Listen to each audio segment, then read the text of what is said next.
me borró el asterisco, vamos a ver cuándo se llama policitemia. También vamos a tener que hacer la valoración a partir de la morfología y esta es una valoración cualitativa en donde nos dice cuáles son los que están y cómo es que están afectados y lo vamos a ver bajo un rubro que se llama anormalidades eritrocíticas. Y vamos a ver obviamente algunas cuestiones que nos van a llevar a la función. Por ejemplo, con respecto al transporte de gases que habíamos platicado, pues ahí estaría involucrada la hemoglobina. Sin embargo, ocurrencia hemoglobinopatías, que en humanos se llaman talasemias, son muy raras en medicina veterinaria. Si nosotros vemos esta parte de lo que corresponde a biometría hemática, vamos a ver entonces lo que les comentaba. Vemos lo que corresponde a la serie roja, lo que corresponde a la serie blanca, las plaquetas, y vamos a ver que solamente hablando de lo que comercialmente o de lo que se procesa a nivel de una biometría hemática, se incluye una parte que es en el plasma, se evalúa una cosa que ahora se le conoce como sólido total. Si ustedes checan bibliografía un poquito más viejita, van a encontrar que anteriormente esto se le conocía como proteínas plasmáticas. Y ahorita vamos a hablar por qué se le cambió el nombre. Entonces, a partir de ahí ustedes vean ahorita en la parte de la presentación que tenemos que las pruebas que van a evaluar la parte de los eritrocitos o de los glóbulos rojos serían el... Espérenme tantito que me está hablando la doctora.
Ya listo, perdón chicos, es que era la doctora y sí me dijo que ahorita tiene problemas para ingresar, entonces yo le voy a mandar la lista.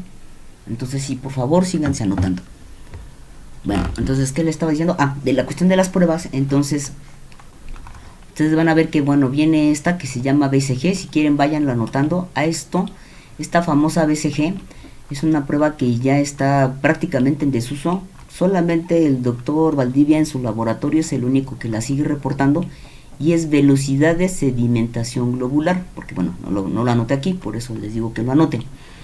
Esta HT sería para poder referirnos al hematocrito, la HB es de la hemoglobina, este es el conteo de los eritrocitos o de los rojos.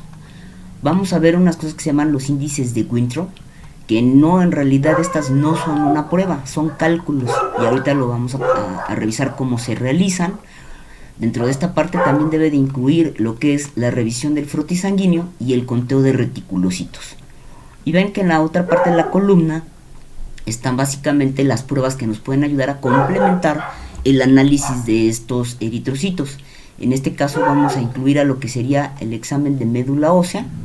Se puede hacer una parte de proteínas totales haciendo una fracción de proteína total con la albúmina y esto es por espectrofotómetro.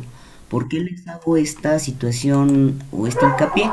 Porque acá vamos a ver que ahorita que veamos el hematocrito vamos a revisar precisamente o vamos a analizar lo que es los sólidos totales en donde vamos a inferir que está la proteína pero plasmática, porque acuérdense que donde vamos a mandar a hacer nuestro análisis en la muestra viene con EDTA, por lo tanto lo que queda ahí en este caso de la fase líquida es plasma. ¿Sí vamos bien hasta ahí, chicos? Sí, doctor. Sí, ¿Bien? doc. Ok. Bueno, también podemos, y obviamente como parte del complemento tendríamos que en algún momento mandar pedir bilirrubinas. Se puede medir una cosa que se llama aptoglobina. Vamos a hablar del hierro sérico, eso lo vamos a ver un poquito más adelante. El potasio sérico, que también se puede medir, y algunas de las enzimas que contienen los eritrocitos. Aquí nada más yo les puse deshidrogenasa láctica, pero vamos a ver otras dos. Entonces, básicamente les digo, estos son pruebas complementarias. Si ustedes piden una biometría hemática, pues no les van a aparecer estas, simplemente va a venir esta parte que corresponde nuevamente, les comento, a lo que son eritrocitos.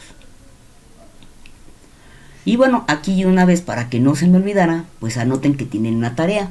Esta tarea la van a entregar, tienen una semana para hacerla, tienen un buen tiempo, la van a entregar hasta el otro lunes. Y la idea es que ustedes repasen, porque generalmente yo se los doy aquí en clase, pero cuando les pregunto en el examen, generalmente no, pues no tienen como integrada esta parte de lo que son las pruebas. Entonces, lo que van a hacer ustedes para esta parte de la tarea es hacer un diagrama de flujo de la técnica.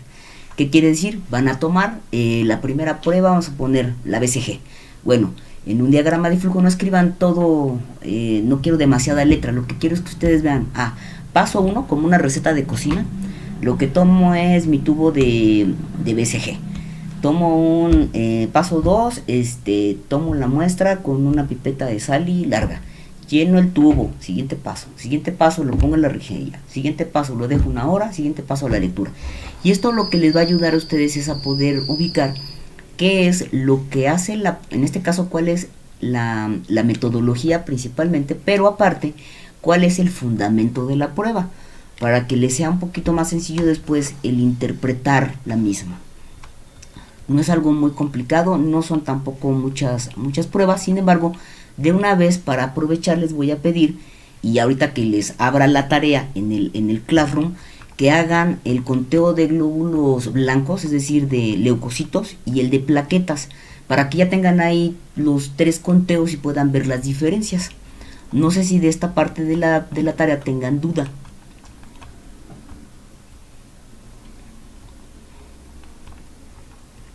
Va a ser de lo de la biometría, las otras pruebas, ¿no? Obviamente van a tener que cubrir esta parte de las pruebas que vienen ahí en su manual. De estas pruebas, de las otras no, solamente las que corresponden, digamos, a la parte de la biometría hemática normal, ¿sí? Ok, gracias. Sí, nada más estas. Y les digo, nada más lo que vamos a hacer es que vamos a incluir el conteo de aquí, de lo que son los leucocitos, y el conteo de plaquetas, para que puedan ver las diferencias de una vez. Ya cuando lleguemos al tema, pues esa parte ya ustedes ya también ya la tengan más clara, más fresca, y entonces nos podemos ir un poquito más rápido, ¿vale? Ok, entonces yo al ratito les subo la tarea y tienen, les digo, prácticamente pues una semana para hacerla. Entonces vamos a empezar con la primera prueba. Esta prueba se le conoce, les digo, como velocidad de sedimentación globular, y les digo que es una prueba que ya está un poco en desuso, básicamente porque tiene pues algunos, digamos, artefactos que pueden modificar la prueba. Es una prueba que finalmente tiene después que ajustarse, cosa que yo ahorita no voy a cubrir con ustedes respecto al hematocrito. Entonces, como es un poco complicada la cuestión de los cálculos y todo, pues realmente nosotros no la vamos a revisar. Además, que si ustedes se fijan, esta prueba lleva un tubito. Este tubo es el famoso tubo de BCG que les estaba comentando ahorita, y es un tubo al que básicamente hay que llenarlo completamente de sangre. Si ustedes se fijan, tiene aquí una escala como si fuera una regla, y básicamente lo que vamos a tener que echar aquí es 1 mililitro de la muestra. Entonces en ocasiones tomamos poca cantidad, y sobre todo para pequeñas para especies no convencionales, para aves, para reptiles, pues tomamos tan poquito que ni siquiera es práctico poder utilizar 1 mililitro. Entonces les digo, por esas situaciones tiene sus detalles, ¿no? Ahora, ya una vez que ustedes sí la llegan a realizar o llegaran a leer de ella, básicamente lo que vamos a ver de una manera muy sencilla es que se llena, les digo, el tubo debe de ir completamente sin espacios, sin burbujas, tratando de llenar de abajo hacia arriba con una pipeta Pasteur larga. Y en este sentido se deja aquí, esta se llama gradilla de sedimentación o gradilla de BCG, y debe de estar en una superficie completamente horizontal bien, digamos, nivelada, para evitar que no quede chueca la gradilla, y que entonces lo que vamos a hacer es dejar ahí esta muestra, como su nombre lo indica, sedimentando. Se deja 1 hora. Para la mayoría de las especies, por ejemplo en equinos, como tiende a bajar muy rápido la muestra, la sangre, se deja media hora. Y en el caso de los rumiantes se dejan 2 horas, porque tardan mucho. Tienen muchos y tienen los eritrocitos chiquitos, entonces esto hace que la velocidad modifique estos tiempos. Sí se realiza, nada más que tiene esas diferencias. Y entonces, ¿qué vamos a hacer cuando interpretamos que el valor en ese sentido es muy, dice ahí valor elevado, pero en realidad es que no baja? Tiene ahí la cuestión de que puede quedar en ceros la BCG, y esto lo que me puede llevar a pensar es que tiene los pacientes deshidratación, y es lo más común que vamos a tener, sobre todo, por ejemplo, en perros y en gatos. Entonces, ya realmente yo no le veo ninguna dificultad. La cuestión es cuando tienen un valor disminuido, que baja muy rápido, y aquí es entonces donde les voy a dar la explicación de por qué los equinos, y eso sí, por favor, anótenlo porque es un dato importante, o incluso en algunas ocasiones los gatitos llegan a tener esta cosa que se llama tendencia de glóbulos rojos a formar pilas. También se le llama fenómeno de Rouleau. Y en ese sentido, lo que se hace es que los eritrocitos se agrupan como si fuera una pila, y dice pila de monedas porque al momento de que una pila de monedas ustedes la tiran, pues van generando como que se van pegando. Aquí adelante tengo la foto, ahorita se les voy a enseñar, sin embargo voy a ver si puedo hacerles un dibujito rápido, a manera de que les pueda representar qué pasa, que el eritrocito va aquí, luego otro va pegado aquí, otro va pegado aquí, y entonces se forma una columna, pero los eritrocitos van unos unidos a otros. Esto que hace que entonces al hacer una unión, pues esto entonces tiende a bajar más rápido, y por eso entonces el valor se va a ver obviamente disminuido con respecto al BCG.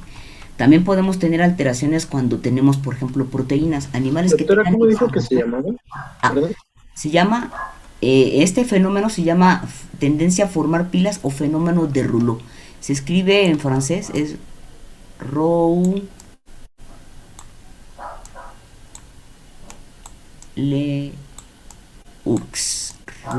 pero se pronuncia Rouleau, que es el francés, fenómeno de Rouleau. ¿De qué? Y bueno, les comentaba que también algo que puede alterar este BCG es la cuestión de las proteínas. Animales, en este caso pacientes, que tengan situaciones de inflamación, sobre todo obviamente inflamaciones de tipo crónico, van a tener esta modificación. Entonces puede ser un indicador, sin embargo no es el más importante. Para poder nosotros detectar en una biometría hemática que hay inflamación, aunque tengamos las proteínas plasmáticas elevadas, lo más contundente va a ser el conteo de leucocitos, y eso lo vamos a ver más adelante. La otra situación es, por ejemplo, la hipercolesteronemia, porque esta genera obviamente modificación en la membrana del eritrocito, generando una cosa bien particular que se llaman codocitos. Se los voy a anotar así, a ver si no me sale feo la letra. Se llaman codocitos. Es que con la pluma no le agarro todavía muy bien, pero bueno, este es O, codocitos, como de codo, o también llamadas también células diana. Y bueno, esto se genera precisamente por el tener ahí el colesterol en el plasma, y esto, bueno, puede también modificar el BCG. Obviamente yo les preguntaría ¿qué va a suceder mientras más grande los eritrocitos de los pacientes sean, y que obviamente estamos asumiendo que no tiene deshidratación? Pues obviamente va a pesar un poco más este eritrocito y va a tender a bajar más rápido. Por lo tanto, entonces, aquellos animales que tengan eritrocitos no en mucha cantidad, como puede pasar en el caso de los caninos, y que tengan eritrocitos un poquito más grandes, pues tienden a bajar. Pero, por ejemplo, en los rumiantes, que les acabo de decir hace ratito, pues tienen muchos y los tienen muy pequeños, entonces tarda un poquito más en hacer esta sedimentación. También, por ejemplo, si nosotros tenemos estos ya últimos 3 situaciones, son ya errores en el laboratorio, y tiene que ver con la cantidad de anticoagulantes. ¿Se acuerdan que yo les dije que teníamos que hacer la dosificación adecuada? Si ustedes ponen o colocan una distribución diferente es decir, que tenga más anticoagulante y esto genera a la vez que rompa eritrocitos, pues entonces van a tener esta modificación y además van a tener un efecto que va a ser hemólisis en ese plasma. ¿Por qué? Porque están agregando una cantidad inadecuada de anticoagulante. En este caso también tiene que ser un tubo estándar que sea avalado. Hay algunos laboratorios y algunos fábricas que generan material a veces por hacerlo más económico, no cumple con los estándares de diámetro y de tamaño o de grosor, y esto puede modificar la prueba, o bien también la posición del tubo. Por eso les decía yo que tiene que entrar aquí totalmente vertical el tubo y tiene que estar en una superficie completamente nivelada para evitar nosotros errores. ¿Vale? Esta, les digo, no tiene mucha complicación, simplemente si la llegaran a ver, pues entonces ya podrían asumir que si está por debajo, sobre todo en donde nos impacta con respecto a las anemias, si lo ven así, pues va a tener menor cantidad, en este caso número. Y vamos a ver después que las anemias van a tener una situación que van a cambiar también el tamaño del eritrocito. Vamos a encontrar que hay anemias que van a presentar eritrocitos muy grandes y anemias que van a aparecer eritrocitos muy pequeñitos. Por ejemplo, les voy a poner el ejemplo que es del que nosotros podemos ver en los animales domésticos, es la deficiencia de hierro. Al tener nosotros deficiencia de hierro, esto va a generar microcitos, es decir, eritrocitos pequeñitos, y entonces esta puede ser una causa en que yo tenga un valor, en este caso disminuido de la BCG. Y el elevado, les decía, o cuando no hay cambios, pues puede ser por una eritrocitosis relativa, llévenlo en este caso a una deshidratación, que de hecho se maneja como hemoconcentración. ¿Vale? ¿Alguna duda con el BCG? No. Doctor. De hecho, esta parte de las pruebas están sencillitas. Bueno, vámonos a la siguiente prueba. La otra prueba sería el hematocrito. Este hematocrito es una chulada porque nos da un montón de información. Les voy a dar primero la parte de lo que es el material. Este es el lector del hematocrito. Este es un disco en donde nosotros colocamos la muestra. Tiene aquí un puntito de color rojo donde va a ir dirigida la parte del paquete rojo hacia este puntito, y lo demás tiene aquí otra línea que aquí, bueno, no se alcanza a distinguir, pero tiene otra línea en donde yo coloco exactamente donde termina el paquete rojo, aquí más o menos, y luego ya dejo la otra parte del plasma. ¿Qué es lo que hago con este lector? Simplemente hago que se puedan ubicar la línea. Este disco tiene dos líneas como una V, y entonces lo que se trata de hacer es que una vez que yo coloco el tubo, pues entonces yo haga que una línea quede aquí y otra línea quede aquí, a manera que me quede la muestra dentro de estas dos líneas del disco. Esto lo van a ver en los videos, por eso les digo que hoy les subo los videos para que ya lo puedan. Si no queda muy clara, a lo mejor tal la explicación, ya en el video le van a entender. Y entonces simplemente lo que hago es que aquí abajo tiene una escala y hago la lectura, y siempre son en números enteros. Obviamente para ello necesito tubos de hematocrito, que son estos tubos de hematocrito, son estos que tienen el tapón azul, que no tienen absolutamente nada, simplemente es un tubo de vidrio, y que para poder hacer este efecto de que tenga estas tres capas del hematocrito, pues tengo que centrifugar, y por ello se utiliza esta centrífuga que se llama centrífuga del hematocrito. Esta centrífuga en la parte interna tiene unas divisiones donde exactamente cabe este tubito. Y lo importante aquí es siempre poner la parte sellada hacia afuera. Obviamente para sellarlo lo que nosotros utilizamos es calor. Esto, como es vidrio, se funde. O bien se puede utilizar, por ejemplo, una plastilina dura para poder sellarlo y entonces meterlo a centrifugar. Aquí, por ejemplo, ustedes van a ver en su manual, ahora que hagan su tarea, que van a encontrar que dependiendo de la especie cambia el tiempo de centrifugación. Esta centrífuga tiene aquí un timer en donde nosotros, por ejemplo, para estandarizado ya a 11.000 revoluciones por minuto, se coloca en el 5 para perro y gato. Pero por ejemplo, si lo van a hacer, incluso también equino y cerdo entra a estos 5 minutos. Pero si vamos a hacer, por ejemplo, para rumiantes, necesitamos darle el doble de tiempo, entonces deja 10 minutos. Y esos son detalles de la técnica.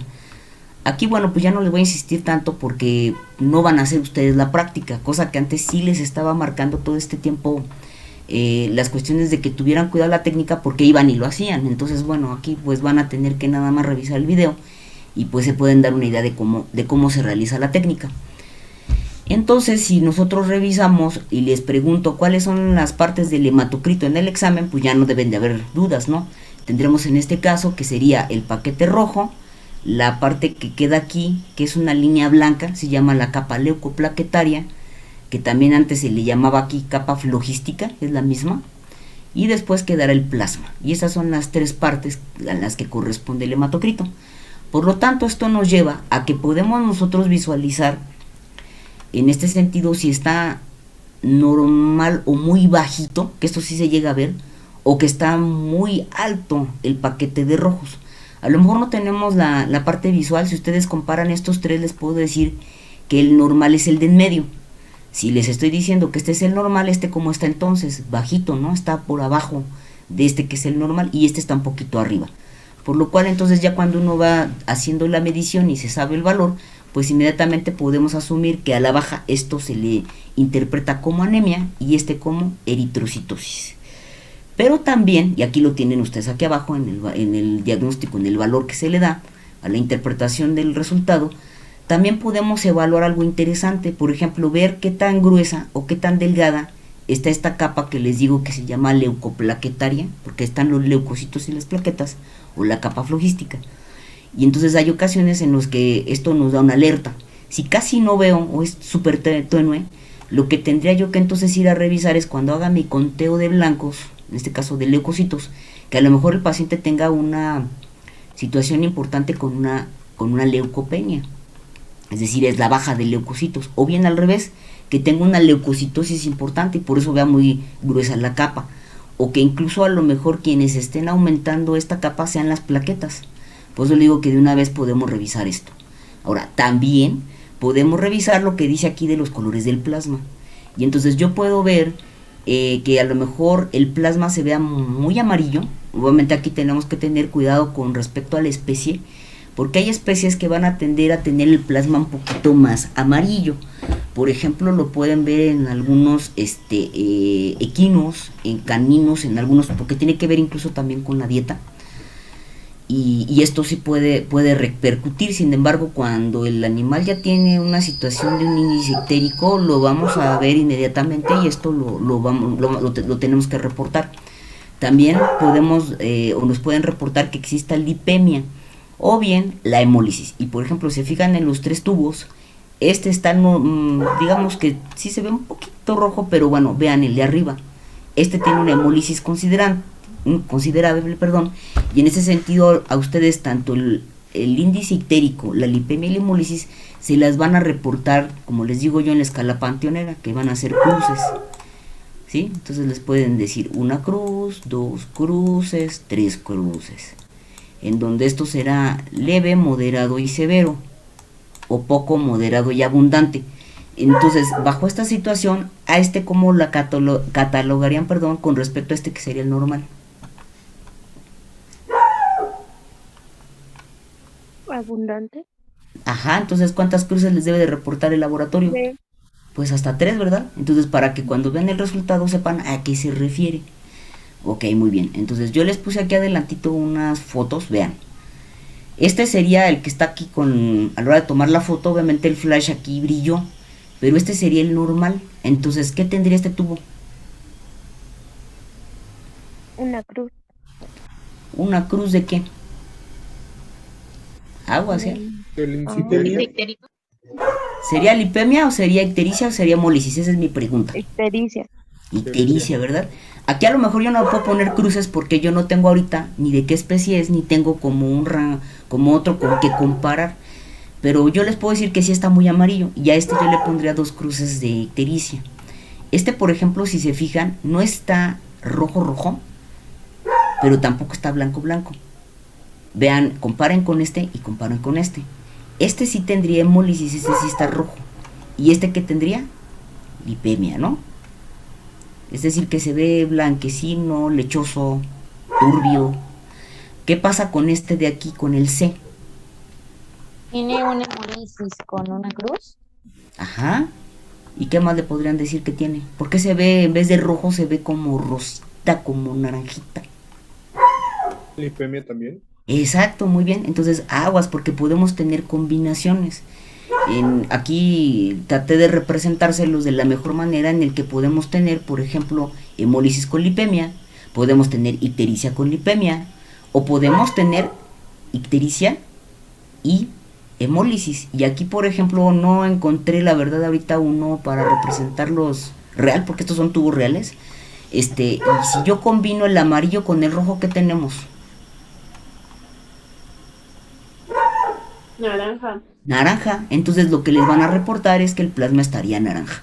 ¿Sí queda claro esto, chicos? Y entonces esto lo tenemos que ahora darle una interpretación. Miren, aquí está: normal, ictérico, hemólisis y lipémico. E incluso yo les decía aquí a los compañeros que aquí sería una combinación de hemólisis con lipemia, en el C. Y bueno, yo aquí les coloqué en esta parte de la presentación a qué se refiere cada uno y algunas de sus causas.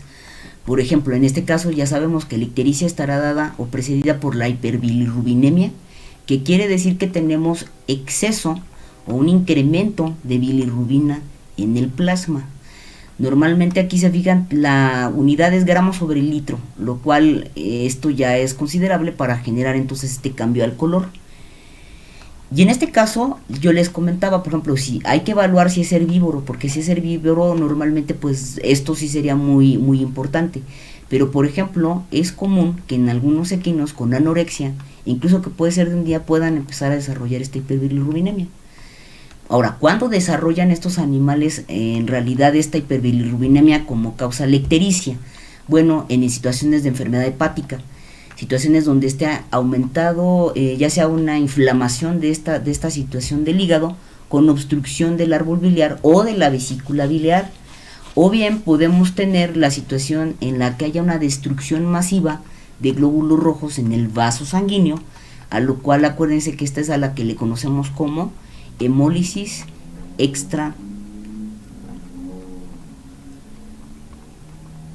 extravascular. ¿Sí queda claro esto, chicos? Incluso una causa puede ser que sea secundaria a este cuadro, por ejemplo, de hemólisis inmunomediada, pero no es el único caso. Vamos a ver más situaciones.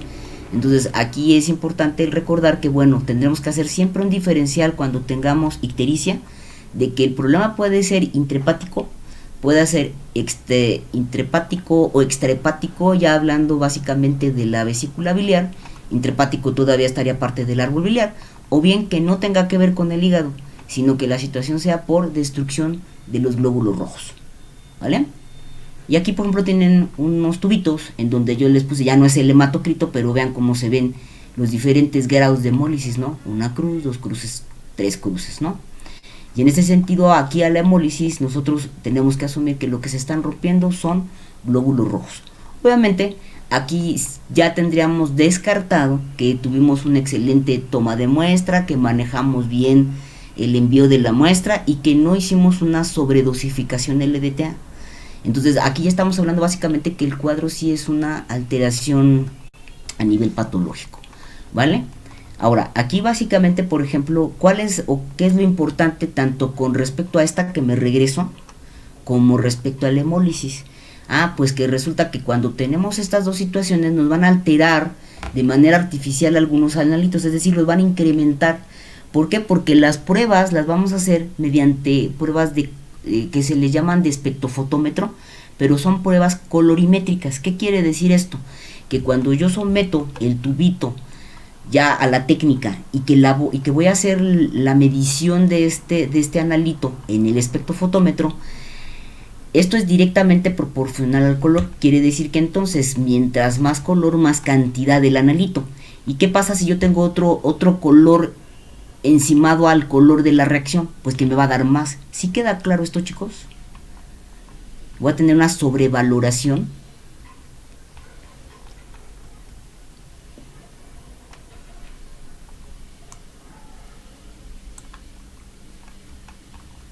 ¿Sí o no? Más o menos. Por ahí ya los perdí. Más o menos. Más o menos. Miren, aquí por ejemplo la idea sería que, imagínense que aquí yo quiero medir urea. Aquí tienen incluso los analitos que cambian. Si yo tengo hemólisis o ictericia, me puede en este caso alterar el resultado de la urea. Por ejemplo, aquí para la hemólisis, la misma bilirrubina, el que yo tuviera al paciente ictérico y aparte tuviera que hacer la evaluación con respecto al valor, pues me va a aumentar, porque va a sobreponerse ese color amarillo que les mencionaba hace ratito con el color rojo. Entonces va a incrementar la cantidad de bilirrubina de mi paciente. Va a aumentar o va a alterar el valor de la urea, del calcio. Y aquí están los tres que les decía que son las tres enzimas para que las anoten. Es la lactato deshidrogenasa, que es la LDH, la aspartoaminotransferasa, que es la ACT, y la creatininsinasa, que es la CK. ¿Por qué es importante? Porque imagínense que yo le tomo a mi paciente la muestra, le mando a hacer estos analitos y me dicen que de urea tiene 400. Entonces esto yo lo puedo malinterpretar, que en realidad no tiene elevada la urea por una situación patológica con respecto al riñón, vamos a ponerlo, sino que el problema que fue, pues la hemólisis que tenía la muestra. A ver si así queda un poco más claro. Por otro ejemplo que les pongo, cuando nosotros medimos esta, que es la creatininsinasa, esta seca, es una enzima que va a estar bueno, más bien se libera cuando tenemos lesión muscular. Y entonces vamos a suponer que me da un valor muy alto y a lo mejor pues, no tiene problema con su músculo el animal, lo que tenía que hemólisis. Va a salir elevada porque tenía este color rojo que va a alterar mi resultado de la prueba. No sé si así queda un poco más claro. Sí, yo tengo ahora una duda. Entonces, Sí. por ejemplo, cuando te dan los resultados del laboratorio, te indican que hay una hemólisis. Así, si tú ves algo alterado, ya sabes que puede ser por lo de la hemólisis. Claro, lo tienes que considerar a la interpretación, claro, sí, por eso se los estoy diciendo. Ahora, va a haber una situación interesante y ahora ya, si ya entendieron esta parte que les expliqué, quiero dejar la otra parte clara. Si nosotros tenemos a un paciente, y acá en el ejemplo me regreso, con una enfermedad hepática o tenga una obstrucción a nivel de vía biliar y que tenga la ictericia tiene la ictericia presente a nivel del signo clínico y la bilirrubina por los cielos, esto no quiere decir que no voy o que el laboratorio no va a evaluar los analitos. Claro que lo va a hacer, pero esto obviamente lo que lleva al laboratorio es hacer ajustes. Es decir, lo que va a hacer es una modificación a las fórmulas tomando en cuenta el grado de ictericia o el grado de hemólisis. Entonces sus resultados ya deben de venir ajustados. ¿Sí queda clara esta parte? Va a ser un ajuste laboratorio, porque imagínense, incluso con lipemia, que es la que vamos a ver ahorita, pues va a haber ocasiones en que hay situaciones en que no le puedo quitar la lipemia al animal por la misma patología que tiene.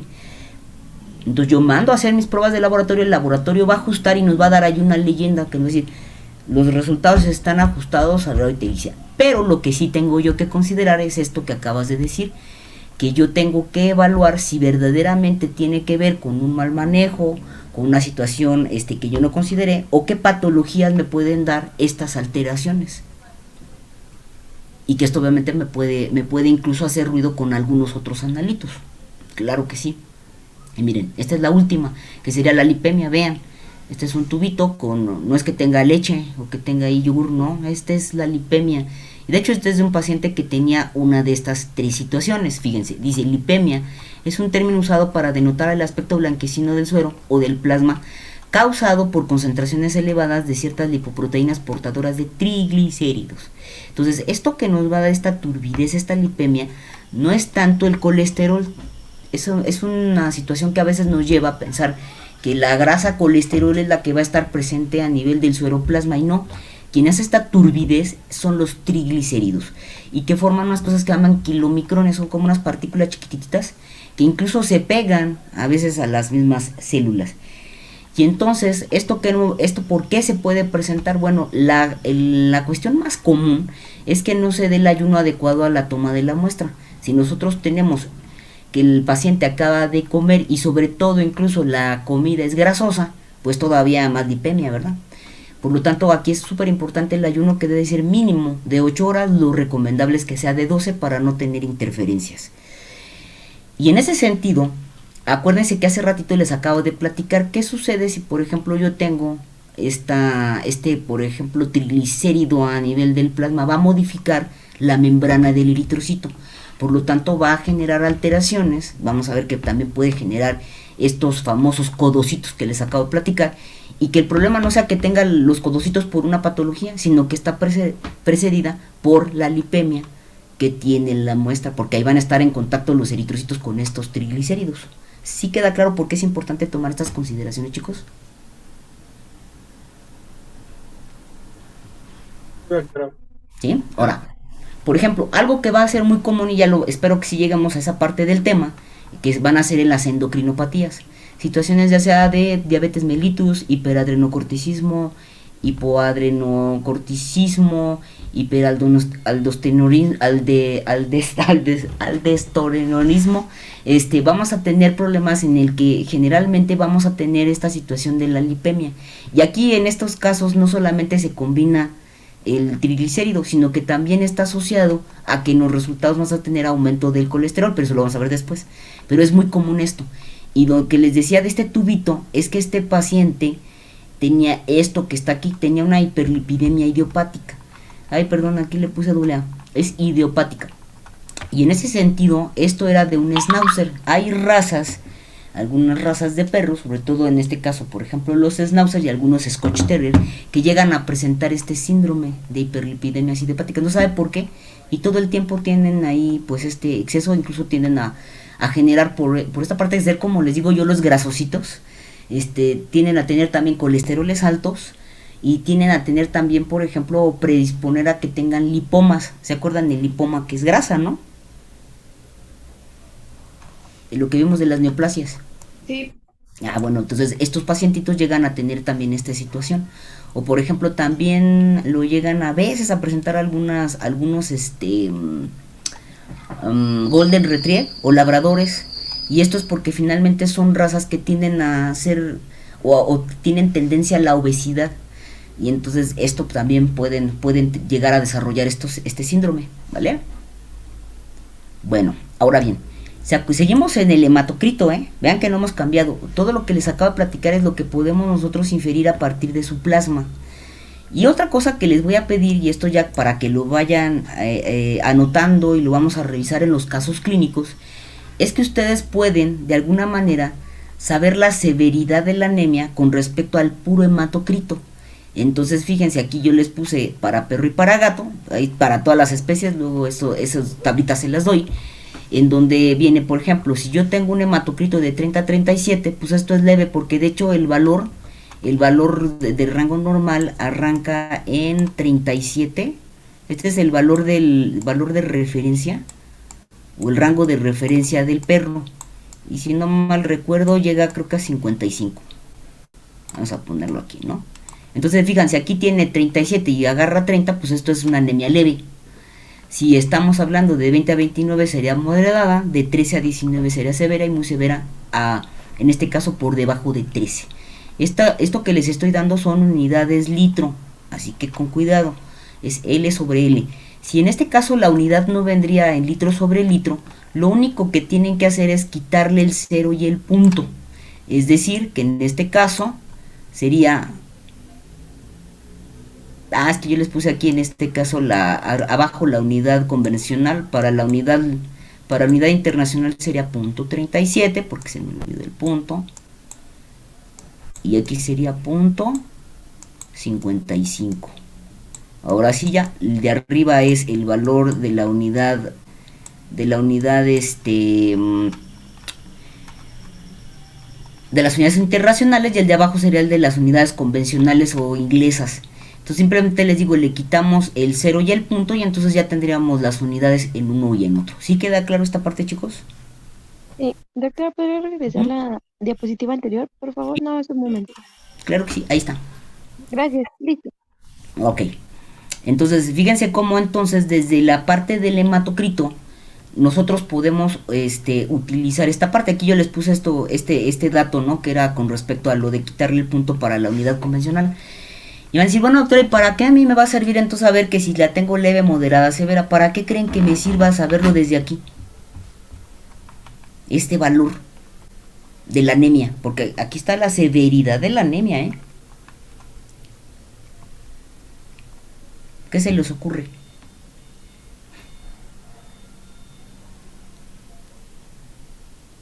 Para el tratamiento. Ajá, muy bien. Una cosa sería el tratamiento. No va a ser lo mismo que yo trate una anemia leve y que a lo mejor al paciente lo único que le haga falta, lo mejor es darle una mejor nutrición o desparasitarlo, que sea nomás una parasitosis leve, a que tenga una parasitosis de muerte y que esté ya bajo esta situación, y que aquí incluso algo que tenemos que hacer a partir de cuando yo tengo, por ejemplo, para perro, por ahí marcar 15, 13 de hematocrito, en el caso de los gatos a partir de 13-10, aquí ya por protocolo yo ya tengo que estar dando una transfusión sanguínea. Entonces nunca va a ser lo mismo el tratamiento de una leve a una muy severa. La otra es el pronóstico, no se les olvide.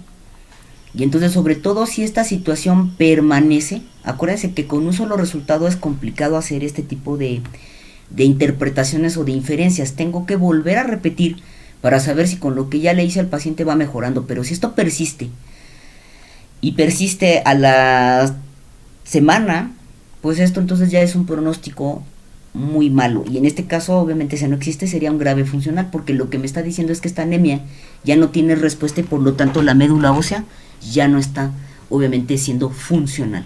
¿Sí queda claro esto, chicos? Sí, doc. ¿Sí? Ok. Bueno, ahora dentro del mismo tubito, vean que seguimos con el hematocrito. Vamos a tener la posibilidad entonces de medir lo que ahora se le conoce como sólidos totales. Antes versus se llamaba proteína plasmática.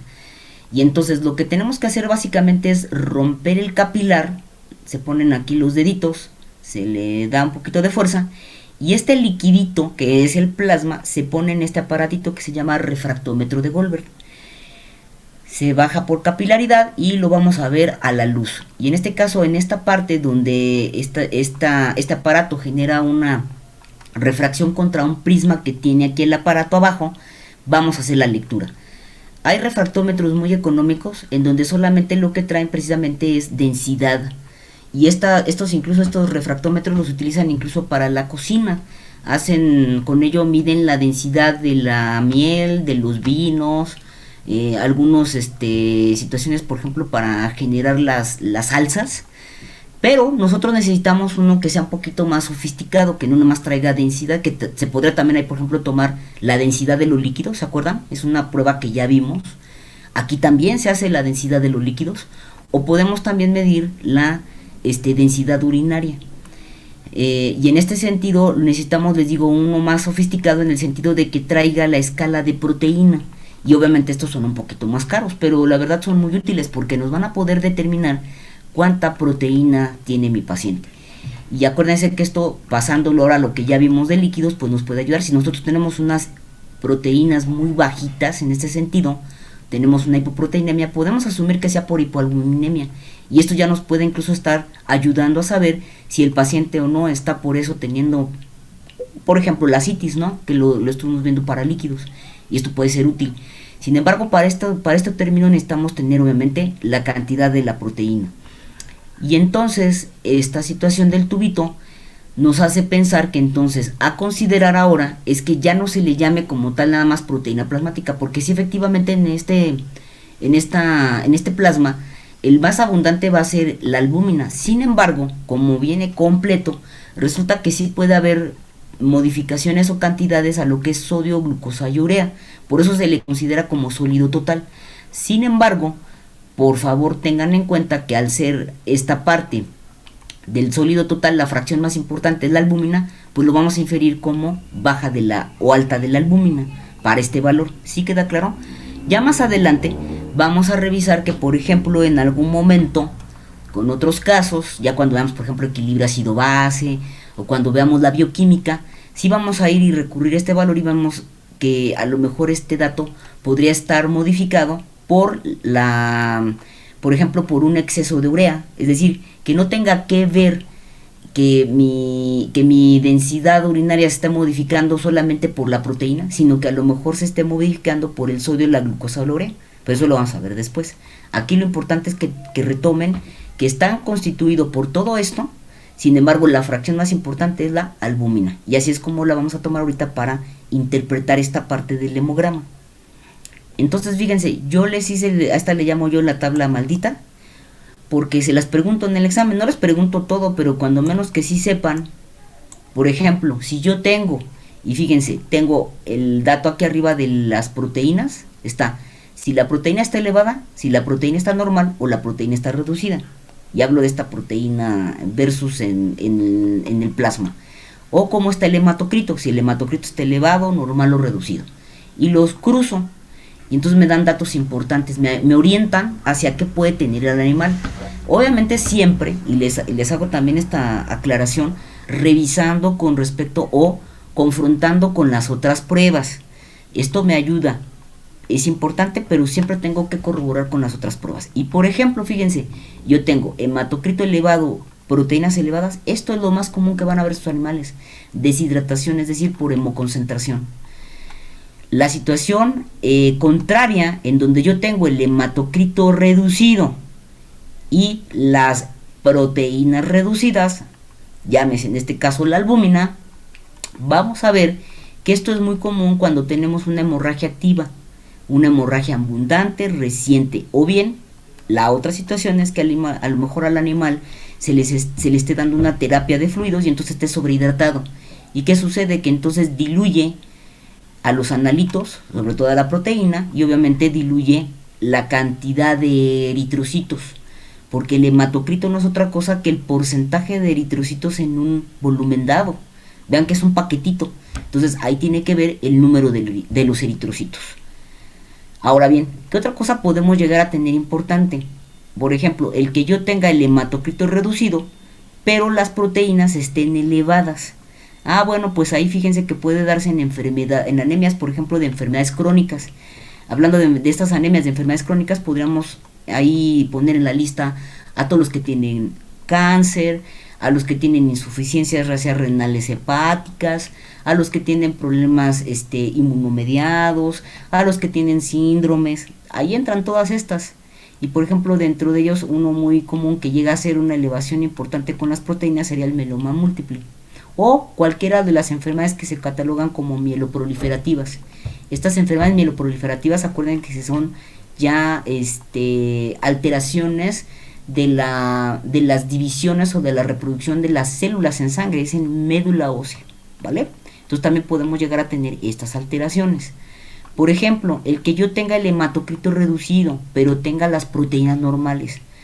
Bueno, pues aquí yo no tengo pérdida, porque la hemorragia, aquí se ubican, tengo pérdida de la proteína. ¿Por qué? Porque al cortarse o al perderse la sangre se pierde con todo, se va con todo y los elementos del plasma, y entre ellos, pues obviamente la albúmina. Acá va a desarrollar este aumento de las proteínas, pero ¿es por quién? Porque van a ser estas que le llaman las proteínas de fase crónica, que son las globulinas básicamente. ¿Y qué sucede aquí? Pues aquí no tengo en este sentido proteína alterada. Por lo tanto, lo que sí tengo es una alteración con respecto al hematocrito. Y aquí, por ejemplo, lo podemos ver cuando tengo destrucción del eritrocito, y acuérdense que esto le vamos a llamar hemólisis, o cuando tengo baja de la producción eritrocitaria. Y esto, por ejemplo, también se puede llegar a ver al final en las hemorragias crónicas. Y van a decir, pues tiene hemorragia.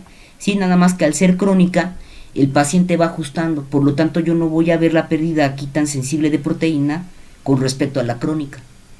Entonces, si se fijan, aquí tenemos en la pantalla lo que vamos a ver de la clasificación de las anemias. Vamos a ver que hay anemias por situaciones de inflamación, por hemólisis o por baja en la producción, o por pérdidas, que en este caso pueden ser pérdidas crónicas o pérdidas agudas. Y aquí tienen todo el tema de anemias. Por eso yo les digo, para que se ayuden cuando tengan duda con respecto a cómo clasificar la anemia, que no se les olvide esta tablita, les va a ayudar bastante. Tenemos por ahí otras situaciones en donde ya no sería, o ya no hablaríamos prácticamente de anemia, hablaríamos de eritrocitosis. Vean que acá que dice hematocrito elevado, y entonces tendríamos la deshidratación, tendríamos donde no hay afectación con respecto a las proteínas, la contracción esplénica. Acuérdense que el vaso como órgano reserva hasta el 30% de la masa eritrocítica. Entonces, si hay una contracción esplénica, pues obviamente va a salir más cantidad de eritrocitos.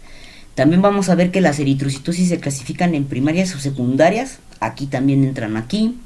Y tendremos, por ejemplo, la situación que puede llegar a pasar en donde yo tenga el hematocrito elevado, pero que todavía no se vea reflejado el aumento de la proteína. y por lo tanto tenga una deshidratación, una hipoproteinemia enmascarada, pero que sí exista deshidratación, y entonces lo que tengo básicamente es una anemia enmascarada. Y eso es lo que puede llegar a pasar. Incluso muchos pacientes, también les comento, que cuando llegan a tener esta parte donde tengo el hematocrito elevado y la proteína elevada y están deshidratados, lo óptimo para poder evaluar a estos pacientes es llevarlos a la normohidratación. Y una vez que ya están normohidratados, volver a correr las pruebas, cosa que obviamente en veterinaria no pasa, porque entre que no nos quieren pagar y entre que ya esto es rápido y mejor retomo la muestra, pues a veces no tenemos esa precaución. Pero cuando hay dudas en que puede estar una enfermedad crónica, concomitante, o ya ven al paciente que está afectado, que tiene más signos que les están indicando, por ejemplo, qué signos que les están indicando estas alteraciones a nivel importante del paciente, que tenga ictericia, que traiga depresión, que tenga anorexia de varios días, que ya haya bajado de peso, mejor traten de hacer esto que les comento. Eso es lo mejor, el llevarlo a la normohidratación y posteriormente volver a correr las pruebas para descartar efectivamente que no tenga la anemia o confirmar que tenga la anemia. No sé si que esto quedó claro, chicos.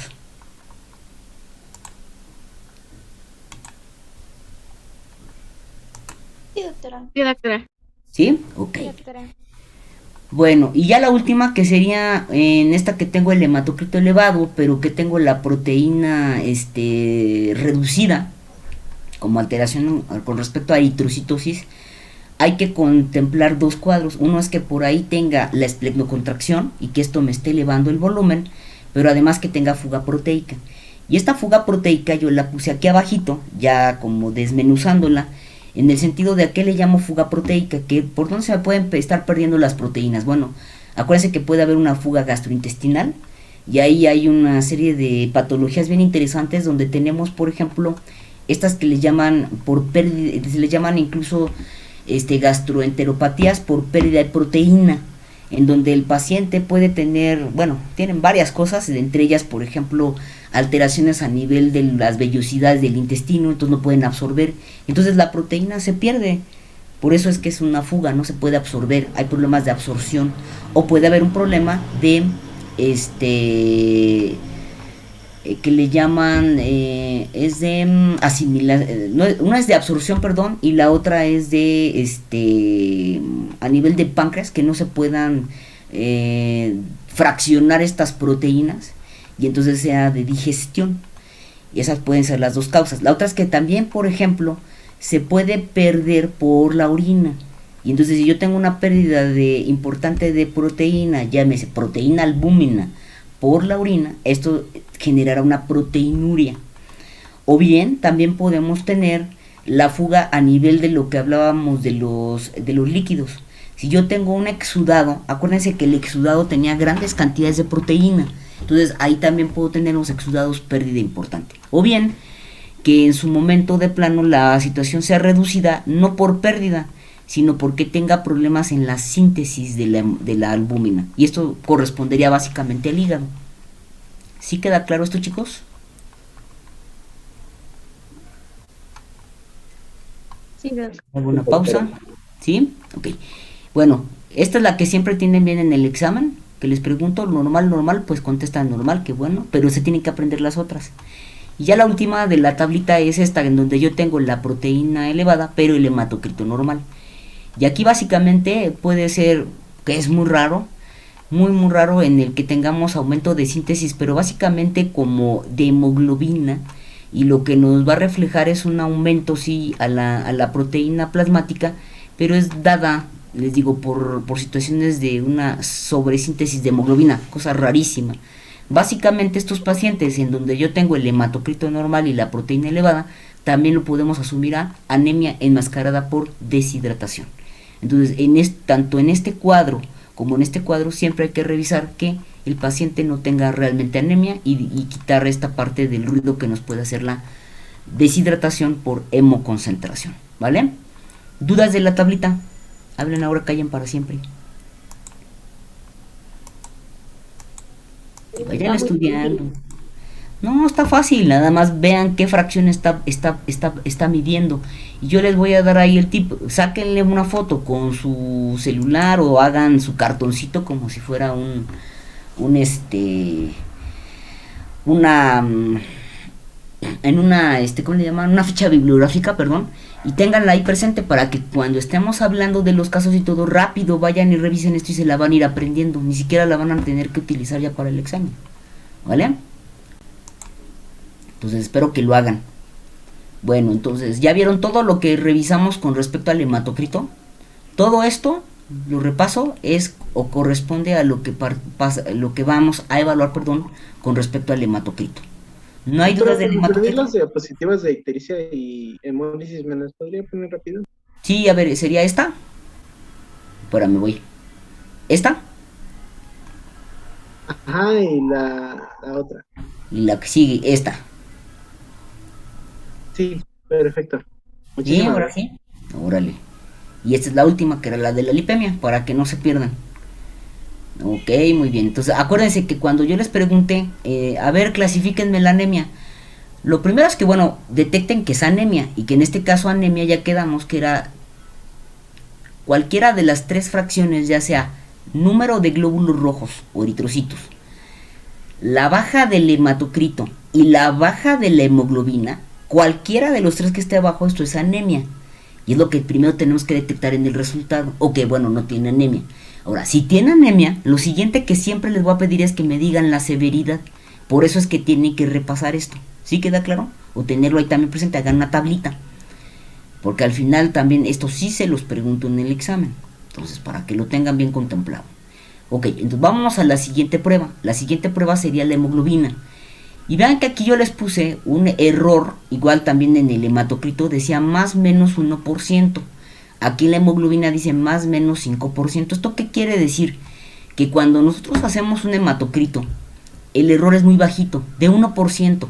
Sin embargo, van a ver que de acuerdo a si hacemos sobre todo la biometría hemática de forma manual, vamos sumando errores. Por ejemplo, cuando hacemos la hemoglobina por este método, que es la técnica ya sea de la oxihemoglobina o de la cianometahemoglobina, que es la que viene en su manual, pues tenemos un error del 5%. Y los errores tienen que ver porque a veces no le ponen bien la cantidad del diluyente, o no le ponen la cantidad adecuada de sangre, o le ponen más sangre, o no calibran el aparato. Eso es lo que va generando nuestros errores analíticos. Entonces, aquí por ejemplo para la hemoglobina es bien sencilla. La prueba lo que hace es que se colocan 5 mililitros de oxihemoglobina, se le colocan 20 microlitros de muestra de sangre de mi paciente, se mezclan, se dejan 5 minutos y una vez que ya pasaron los 5 minutos se hace aquí la valoración en el espectrofotómetro. Yo estoy haciendo un video para poderles explicar todo este rollo de cómo se calibra el aparato y también para los de la optativa, cómo se calibra el aparato, cómo se hace la lectura y cómo se hace finalmente el reporte, pero todavía ahorita no acabamos el video. Pero bueno, es muy sencillo. Lo que se hace es que aquí se levanta esta tapita y aquí se meten unas cubetitas, que es donde vamos a vaciar nuestra muestra, y ya en automático este es un espectrofotómetro digital, por lo tanto es muy fácil calibrarlo y aquí ya nos da el dato.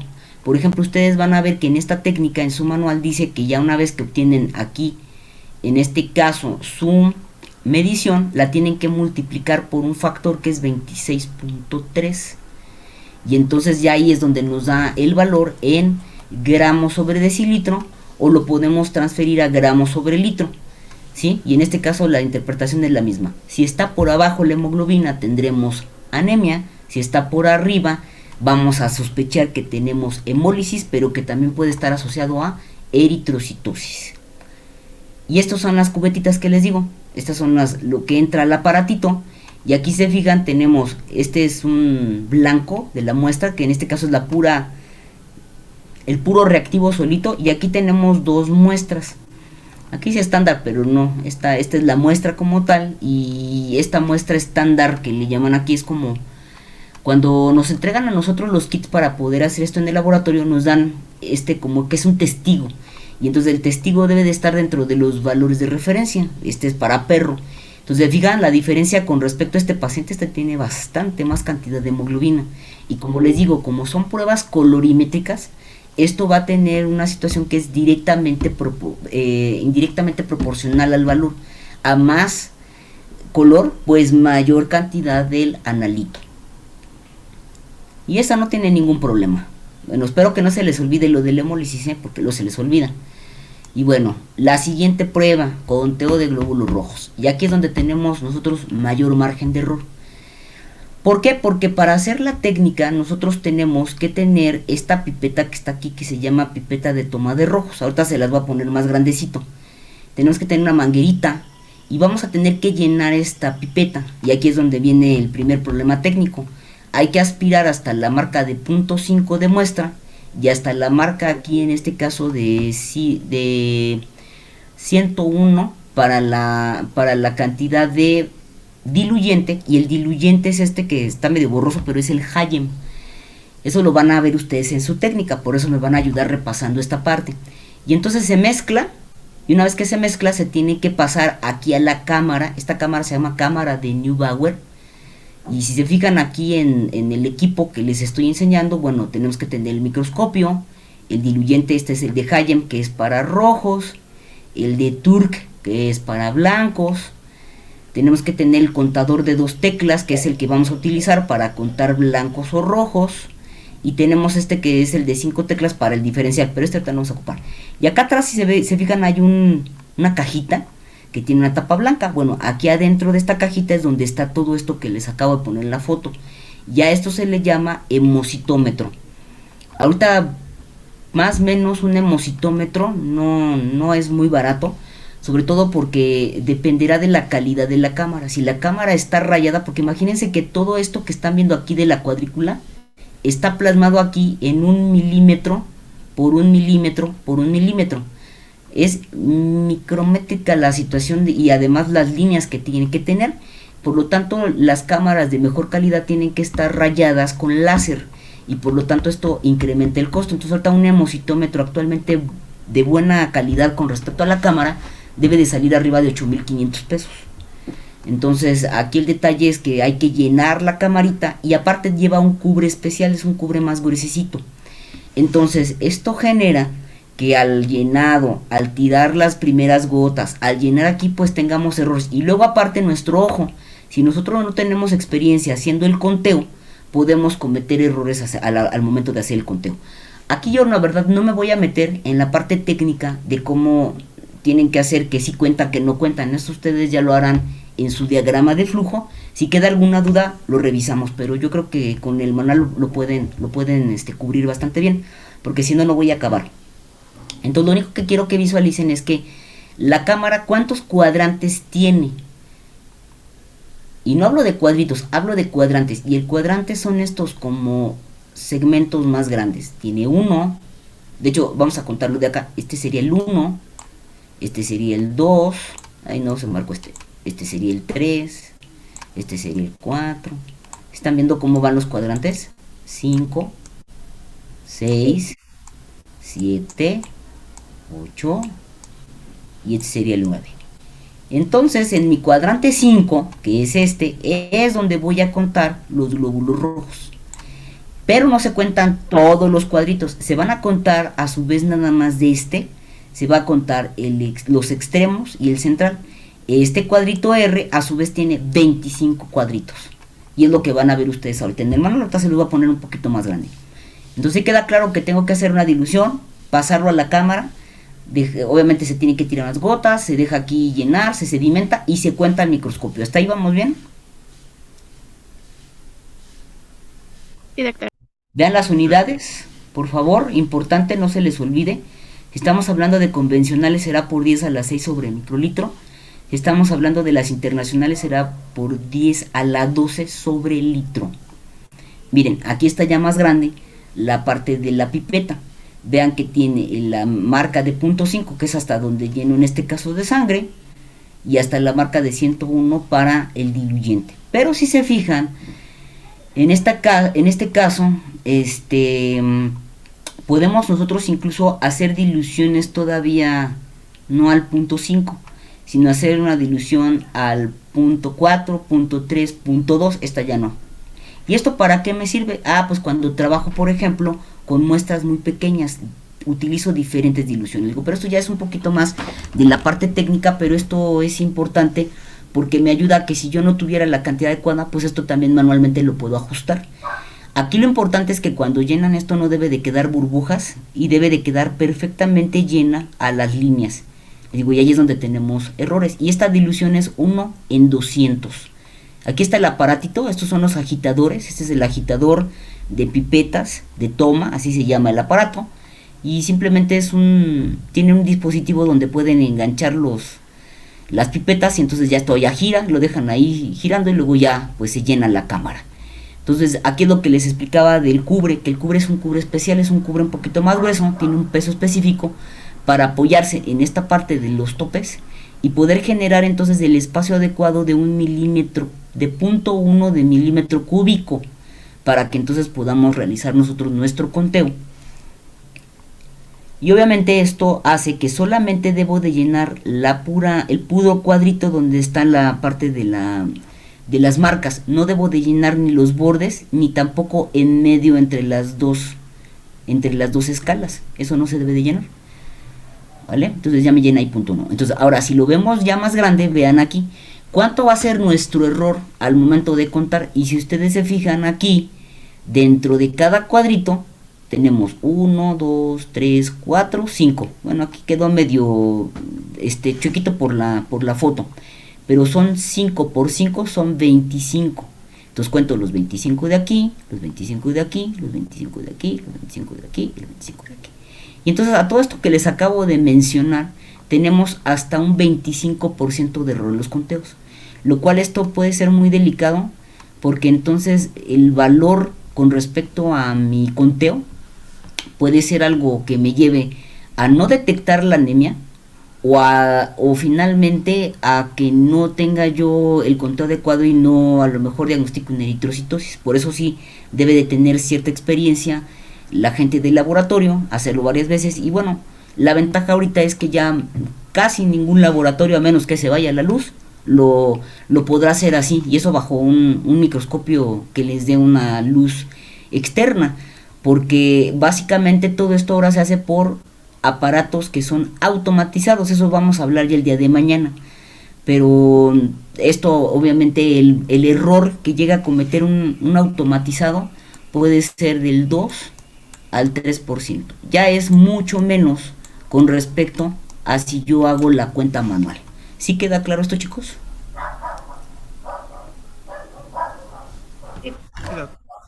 ¿Sí? Ok, entonces acuérdense que me van a ayudar revisando en el manual cómo hago el conteo ya aquí adentro. ¿Cuáles son hay dos reglas que tengo que seguir para hacer el conteo aquí, y eso ya lo ponen ustedes en su tarea.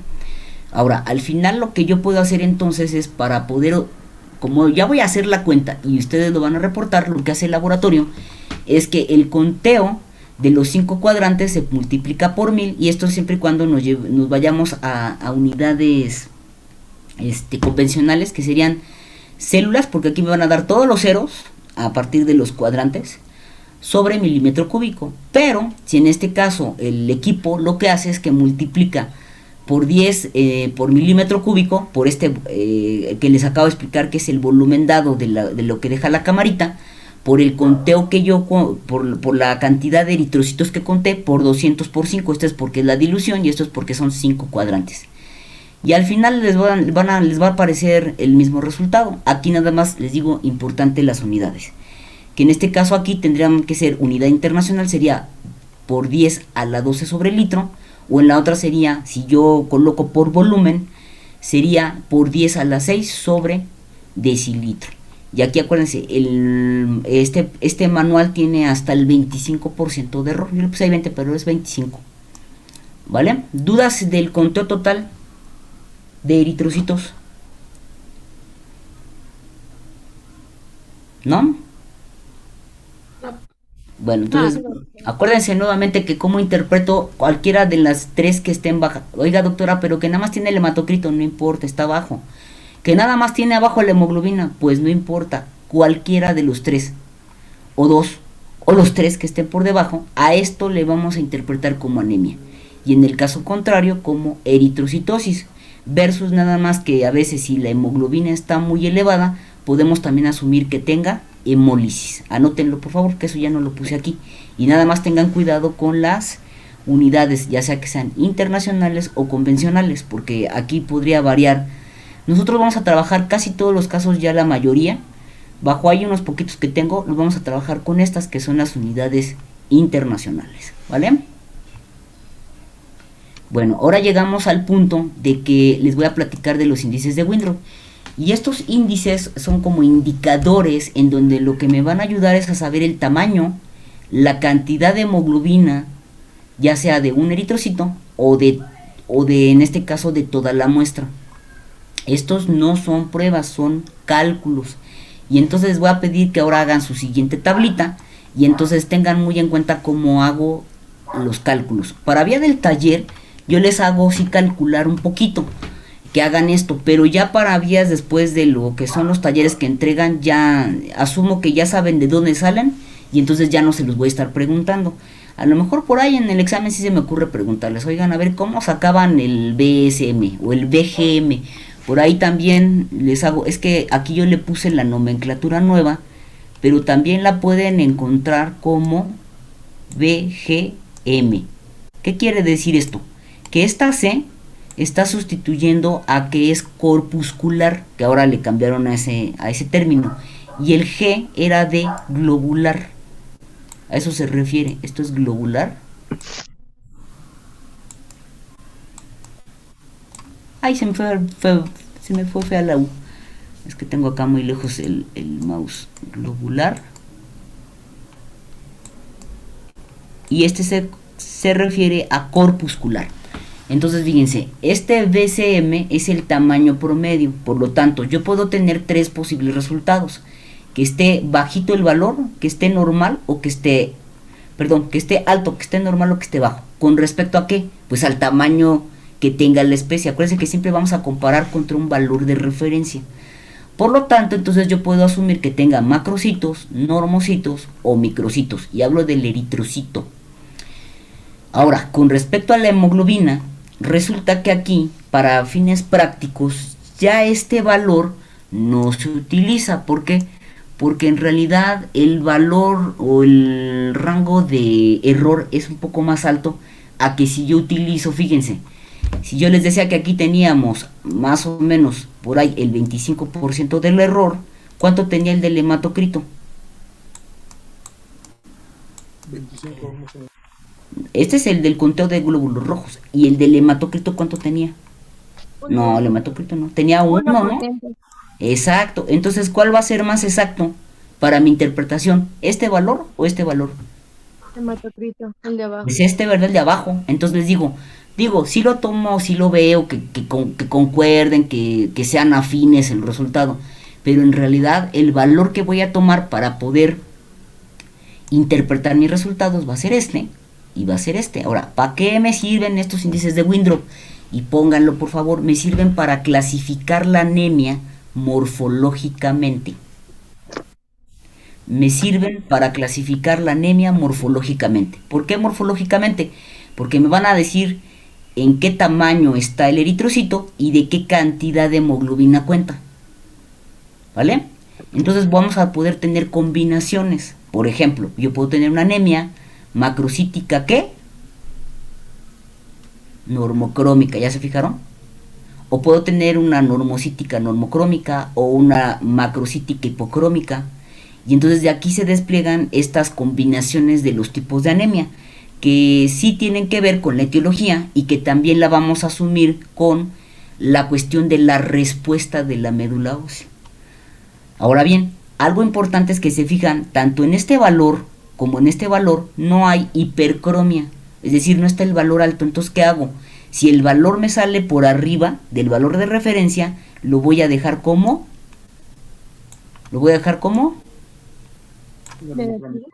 Como normocrómico.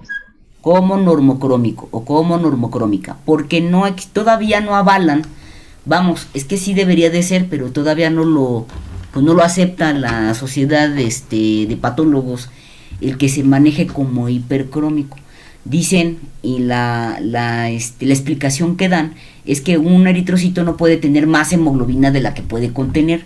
En realidad no es que contenga más cantidad, es que pesa más, y ese sí es un cambio patológico. Pero bueno, como todavía no lo aceptan, pues nos tenemos que quedar con el normocrómico. Y en ese sentido, por eso tendrán ustedes que siempre revisar, les digo, cómo van ambos valores, pero el que vamos a tomar en cuenta es este, y tiene que ver con la cantidad de la hemoglobina de toda mi muestra, es decir, de toda la sangre del paciente, es decir, es un valor inferido. Ahora, con respecto a las fórmulas, fíjense que en realidad las unidades son muy parecidas. Tanto el volumen como el la hemoglobina, perdón, de un solo eritrocito son fentolitro, picogramo, picogramo. En donde cambies en la unidad de volumen para la hemoglobina total. Acá en las unidades convencionales es gramo sobre decilitro y en las internacionales es gramo sobre litro. Y obviamente esto hace que entonces la multiplicación sea diferente. Por ejemplo, aquí vamos a tener que el hematocrito, que es mi volumen, lo voy a multiplicar por 10 y se divide entre el número de glóbulos rojos. Acá en la internacional lo que hago es que en vez de multiplicar por 10 multiplico por 1000. En el caso de la hemoglobina se multiplica por 10 entre el número de glóbulos rojos y acá no se multiplica por nada. Simplemente se divide el valor de la hemoglobina entre el número de glóbulos rojos. Y para la concentración de hemoglobina corpuscular es la hemoglobina por 100 entre el hematocrito y aquí simplemente nuevamente se vuelven a dividir. Y aquí un detalle, chicos, cuando ustedes vayan a sustituir a la fórmula, no le pongan todos los ceros al número de glóbulos rojos. ¿Se acuerdan que estos vienen en millones? Lo voy a regresar acá. Miren, dicen 8 por 10 a la 12 o 8 por 10 a la 6.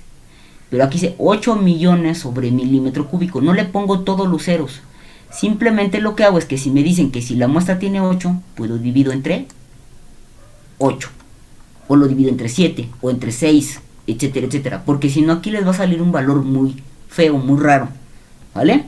¿Dudas de esta parte de las cuentas? ¿No? Sí, las tienen que repasar, que luego no las repasan. Entonces a ver si por aquí les puse yo un ejemplito. Entonces dice, los resultados dice que este paciente tiene de hematocrito 29. ¿Qué tiene? Interprétenmelo. Y vean el valor de referencia, aquí ya los tienen. Tiene de 37 a 55 en unidad de litro. ¿Qué tiene? Anemia. Anemia, muy bien. Hemoglobina, 103, va de 120 a 180, tiene 103, está baja. ¿Qué tiene?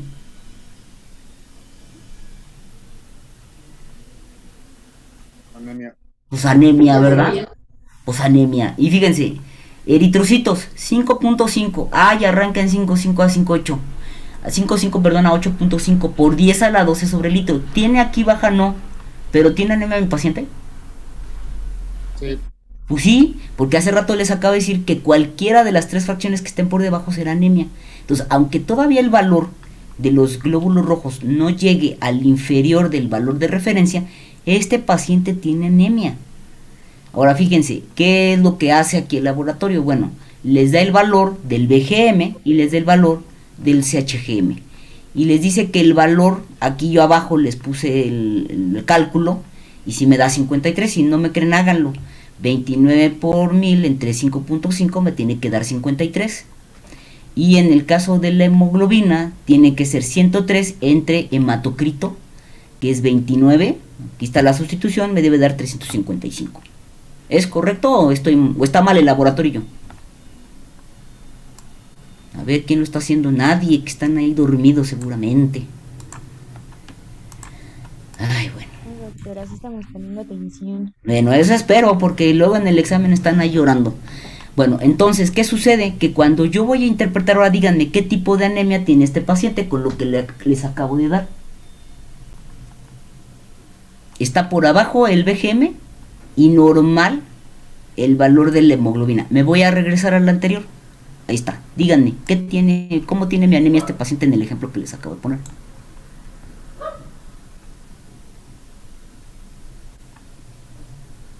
El BGM lo tiene en leucocítico. El ¿Es BGM microcítica normocrómica? es correcto. Fíjense que el BGM estaba abajo, ¿no? Entonces tiene esta.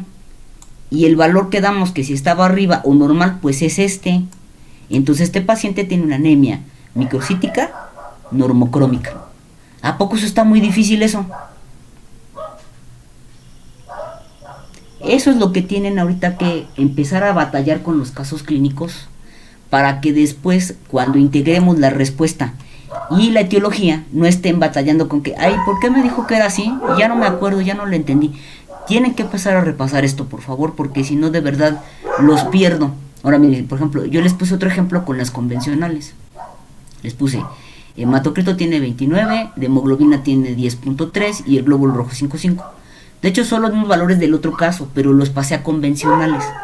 ¿Qué hago? Pues multiplico el número de el hematocrito por 10 entre el número de glóbulos rojos y me da 53. Y en el caso de la hemoglobina, quedamos que era hemoglobina por 100 entre el hematocrito. Es 10.3 por 100 entre 29 me da 35.51.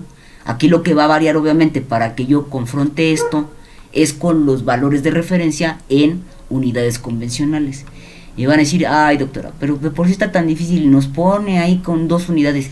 Es que yo no sé si van a utilizar un libro nuevo, uno viejo, si van a mandar las pruebas con el doctor Valdivia. Y él les da estas unidades. Entonces es importante, y por ahí otro laboratorio de CEU también utiliza estas.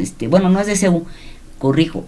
Trabajan ahí en la zona de CEU, pero ellos son creo que de la UAM. También trabajan con unidades convencionales. Entonces tienen que saber las dos situaciones de cómo las van a interpretar. ¿Sí queda claro, chicos? ¿Dudas hasta aquí? Maestra, ¿Y? una pregunta. ¿Y? Ahorita yo hice el BGM y da 52.72. En ese caso sí hay que redondear. Sí, mira, incluso si te fijas, aquí ya le regresé la transparencia. Ve. Porque nunca vas a tener valores con puntos. Siempre van a ser enteros.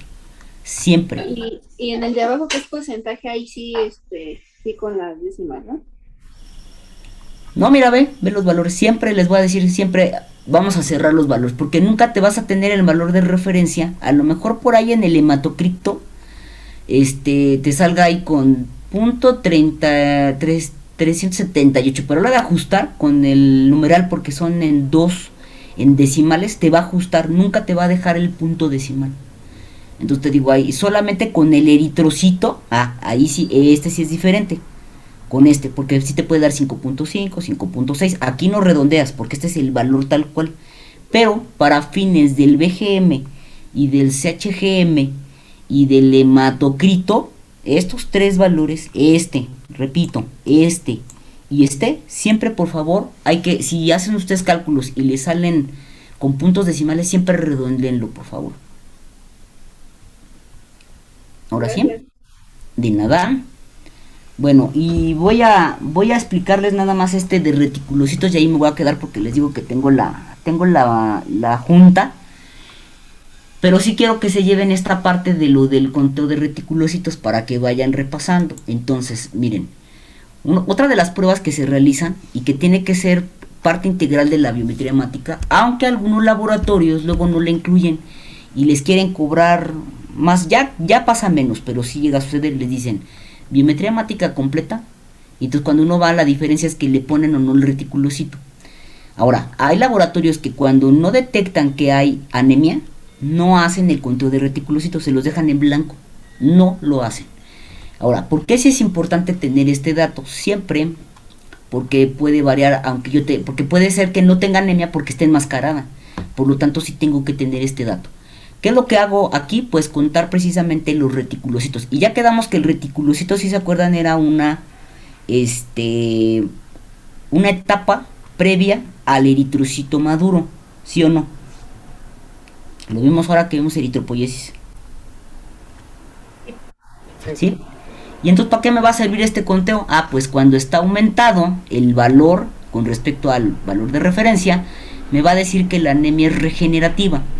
Y cuando está normal o disminuido, me dice que la anemia es no regenerativa. Y esto me lleva obviamente a un parteaguas en la clasificación de las anemias, pero también me lleva a saber la cuestión del pronóstico con mi paciente. Por ejemplo, las anemias que son por pérdida y sobre todo las de pérdida aguda, en algún momento estas tienen que empezar a regenerar. Si el paciente come, se quita la hemorragia, le dan de comer bien y tiene ahí su tiempo, la médula ósea tiene que responder. Entonces, generalmente estas anemias son de tipo regenerativo.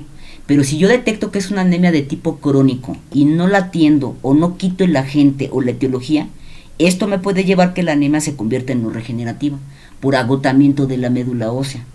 O puede pasar que, por ejemplo, en estos cuadros de las enfermedades que les platicaba hace ratito, de estas enfermedades crónicas, como puede ser cáncer, como pueden tener broncas inmunomediadas de largo tiempo y que además tienen que utilizar medicamentos que dañan al hígado y al riñón y que son órganos involucrados, me puedan llevar a una anemia no regenerativa. Por lo tanto, cuando yo detecto una anemia no regenerativa, esto para mí en cuanto al pronóstico se convierte en un grave vital, porque la médula ya no responde. ¿Sí queda claro esto, chicos? Sí, doc. Sí, doctora.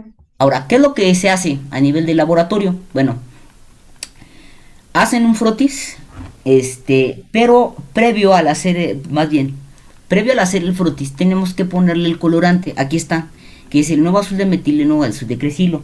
Entonces lo que se hace es que en un tubito, y es que abrirle otra presentación, en un tubito ponen la misma cantidad, vamos a ponerle unas 2 gotas grandes de sangre, más 2 gotas del mismo tamaño de colorante. Lo revuelvo, lo mezclo y lo dejo aquí durante 30 minutos. Eso es lo que ustedes van a revisar en su manual. Se queda ahí 30 minutos. Y ya una vez que terminó de pasar el tiempo, lo que hago es que hago un frotis. Hago la extensión. Ya que hago la extensión, lo que debemos de hacer es contar eritrocitos normales. Y al mismo tiempo voy contando cuántos reticulocitos me encuentro. Y es bastante laborioso porque la técnica dice que puedo contar de 500 eritrocitos normales a 1000. ¿Y qué creen que hacen la mayoría? Pues nomás cuentan 500, ¿verdad? A 1000, eso es lo que cuento. Entonces yo voy contando a 1, 2, 3, 4. Y ya cuando está la tinción, hace esto que me va a marcar los reticulocitos con este puntilleo. Este es un reticulocito, este es un reticulocito. Me los va a ir marcando. Aquí hay otro, aquí hay otro. ¿Sí queda claro? Entonces al final yo voy a tener un porcentaje de reticulocito. Y eso es lo que voy a utilizar para poder interpretar. Anteriormente yo les daba esto, en el sentido de que les decía, una vez que el laboratorio saca el porcentaje, acuérdense que acá hicimos porcentaje porque está en el frotis. ¿Y qué hace el laboratorio? Les da este valor, les da el conteo absoluto. Y entonces con base a este hacen ustedes la interpretación. Y nosotros les dábamos a calcular tanto el porcentaje absoluto como el IPR. Sin embargo, son cuentas que al final les voy a enseñar cómo, pero no vamos realmente ya a utilizar, ya es muy obsoleto el utilizarlo. Lo vamos a hacer nada más como ejercicio para 2 casos clínicos y después ya sabrán cómo se sacó y si lo quieren en algún momento aplicar, bueno, si no, se pueden ir pues con el conteo absoluto. Entonces dice que la interpretación del reticulocito para el conteo absoluto es que cuando tiene por arriba de 80, y de hecho aquí está mal porque en todos los casos ya lo vi y dice arriba de 60,000, para el caso del perro, esto nos está diciendo que hay respuesta a la anemia. ¿Sí queda claro, chicos? Si me sale por arriba de 80,000, de 60,000, perdón, en el caso de los perros y de gatos, esto es que está con respuesta a la anemia. Es algo favorable, es algo bueno. Ahora, si en este caso yo saco el porcentaje absoluto, si es superior al 1% en caso de perro y mayor a 0.4 en el caso del gato, esto me indica que la eritropoiesis está activa, es decir, que sigue habiendo respuesta a la anemia. Y en el caso del IPR, que este IPR, ¿qué quiere decir? Es índice de producción reticulocitaria. Y aquí tengo 3 opciones, y esta al final a mí me gusta así sacarla, porque me ayuda digamos, a separar dos tipos de cuadros. Me ayuda a saber, primero, si la médula no está activa, y esto es cuando está por abajo de 1. Me ayuda a saber cuando la médula está respondiendo, que va entre 1 a 2. y me ayuda a saber a que cuando va por arriba, incluso lo he visto yo en la mayoría de los casos, arriba de 3, el valor, me dice que hay cuadro hemolítico. Y esto sí me ayuda a poderlo descartar de si el problema está en la médula o si el problema es por pérdida. Me ayuda a clasificar mejor la anemia. ¿Sí queda claro, chicos? Ahora esto dicen, bueno, pues ya me puso aquí cómo lo interpreto, pero ¿cómo lo saco? Sustituyendo, es fórmulas. Y entonces la fórmula es la siguiente.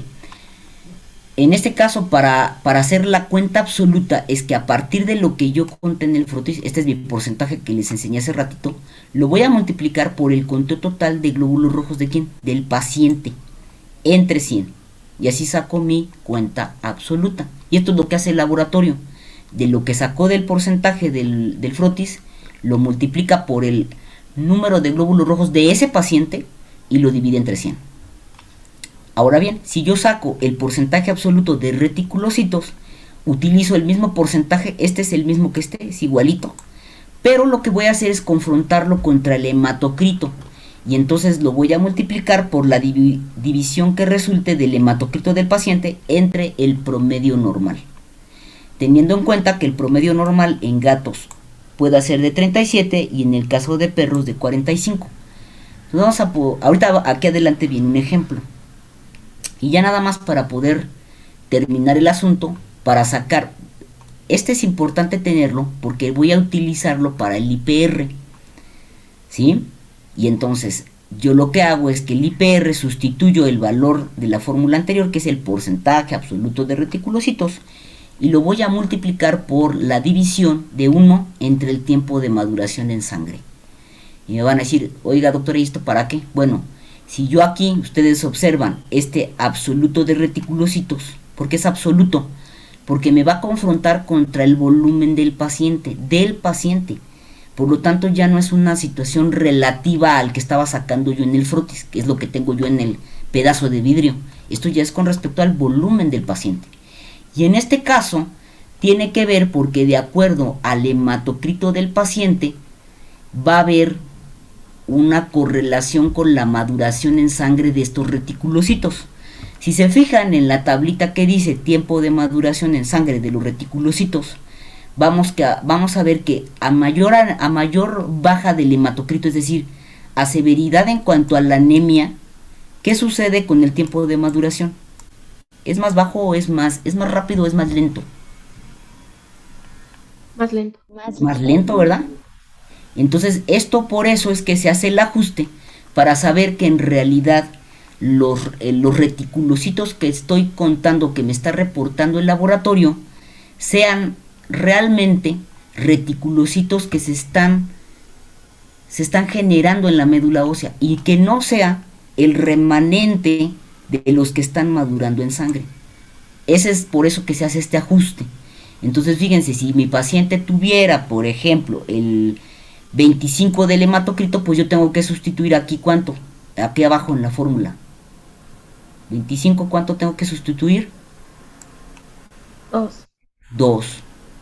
Si mi hematocrito tuviera, si mi paciente tuviera 30, ¿cuánto le sustituirían? Porque ahí puede pasar, ¿no? Que digan, ay doctora, pero usted me dio la gráfica así. ¿Cuánto le pondrían si tiene 20 de hematocrito?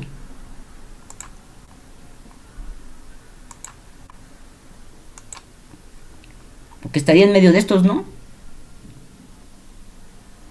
¿Cuánto le podrían poner? Pues 1.75, ¿no? Es la mitad entre el 1.5 y el 2, ¿ya se fijaron? Y entonces así sucesivamente yo puedo ir haciendo el ajuste por el tiempo de maduración. Ahora, yo les puse aquí adelante un ejemplo y dice, en este ejemplo, mi paciente tiene 5% de reticulocitos. Esto es lo que contó el laboratorio en el frotis, es el que me reportan. Tiene de su cuenta total de glóbulos rojos 3 millones y tiene 25 de hematocrito.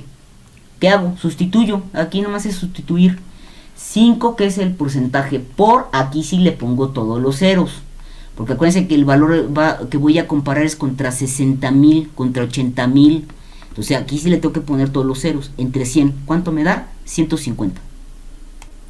Ahora, el siguiente es 5% por 25 que tiene de quién, de su hematocrito, entre el promedio que quedamos que es perro, bueno, les digo yo que es perro, y tiene 45, me sale 2.77, que esta es la cuenta corregida, y el IPR es este dato multiplicado por 1 entre el tiempo de maduración. Si tiene 25%, ¿cuánto tenía de tiempo de maduración? Me regreso acá. Tiene 2, ¿ya se fijaron? Entonces por eso es que es 1 entre 2 y me da 1.39. Por lo tanto, estos tres datos son los que ahora comparo con la transparencia que les puse al inicio. Y decíamos que aquí tenía que tener que arriba de 60. Entonces, ¿tiene respuesta a la anemia? Sí. Sí.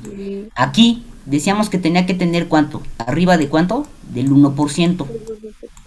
Para perro, porque para gatos .4. ¿Tiene respuesta a la anemia? Sí. Y acá teníamos tres opciones, que podía estar por abajo de 1, por arriba de 1 o por arriba de 2. ¿Qué tiene el paciente? Por arriba de 1. Por lo tanto tiene respuesta a la anemia. ¿Ya se fijaron? Y básicamente así es como se interpreta. Esto que les acabo de explicar se los voy a dejar de tarea para 2 casos nada más, para que lo practiquen, lo revisen, sepan cómo salen las cuentas. Pero ya para los casos del taller y para el examen, esto ya no se los voy a preguntar. Nada más es para que sepan de dónde salió. ¿Sale? ¿Dudas? Aquí nos vamos a quedar. Ya mañana vamos a empezar con frotis. ¿Dudas? No, doctor. No. Vayan repasando. A ver qué pasó, doctora. Es que oí ruido. ¿Alguien tenía alguna duda? ¿No? ¿Seguros? Bueno, los que les decía, vayan repasando, vayan revisando sus apuntes. Yo hoy les subo los videos para que vean ahora cómo se realizan las técnicas, que lo vean como ya en una parte más fluida en un video. Y les voy a subir el video les voy a subir un caso clínico de esta parte, bueno, unos ejemplitos ahí para que los vayan repasando y que no les cueste trabajo después hacerlo la parte de los talleres, ¿vale? Pero váyanlo repasando, por favor.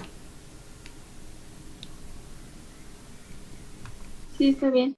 Bueno, pues cuídense mucho, nos vemos mañana. Hasta luego, gracias, bonito día. Gracias, doctora. Hasta mañana. Gracias, doctora. Hasta luego, doctor. Gracias. Sale, hasta luego, cuídense, por favor. Hasta luego, hasta luego. Gracias, doctora. Ah, Bye. doctora, yo tengo una pregunta. Sí, dígame, doctora. El jueves ve que andaba en coche, entonces se iba y regresaba a mi internet. Entonces yo mandé mi nombre para la lista por si acaso la pasaron, pero ya no sé si sí se mandó o si no se mandó. Bueno, si quieres lo checo con la doctora. Ahorita ya te anoté. Es Cornejo, Por ¿verdad? favor. Pero sí, creo que sí quedaste en la Sí, lista. y- Sí, yo te anoté bueno. porque estabas con el examen. Entonces dije, sí está, y ya se lo pasé. No, sí estás. Sí. Ah, ok, muchas gracias. Es que justamente si el internet iba y venía ese día. Pero muchas gracias, doctora. Pero sí estás, ¿vale? Gracias. Sí, gracias. Bueno, órale, pues cuídate. Profesora, Sí, mi compañero Max, bueno, el que sigue aquí en la sesión, de seguro se va a quedar, es que me dijo que tuvo que salir. ajá. Entonces, pues para que no piense que se está haciendo menso o algo. Dale, bajé puntos. No te preocupes. No, está bien. Sí, porque, pues no sé, pues me dijo que tenía que salir rápido, no sé qué habrá pasado. Bueno, de todas maneras, yo ahorita ya cierro la sesión y esta es la lista que, si se anotó en la lista, pues ya tiene su se anotó. asistencia sin problema. Bueno, ¿Vale? muchas gracias. Vale, nos vemos. Hasta Adiós. luego, adiós. Gracias. Chao.